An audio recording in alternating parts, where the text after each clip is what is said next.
ආයුබෝවන් මේ ඔබ මුතන්නේ සමග ක්‍රීඩා සමාජයේ ප්‍රචාරකාංශයයි. අවුරුදු ආවා 35 වන වරටත් පවත්වනු ලබන මහා බක් මහවුලට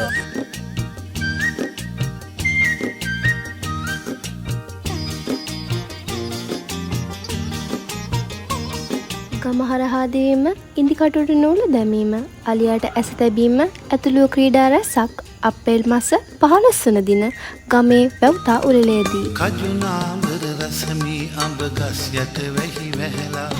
කොහොන් අර බලපන් මී වද පැණි පිරිලා සුන්දර බක් මහේ ගමේ අවුරුදු උත්සවය සඳහා ඔබ සැමට ආරාධනා. ඉර බුදු මල් බෙදි අතුවග තැනේ කාගෙත් සිත් තුල සම්පත ඉන්නේ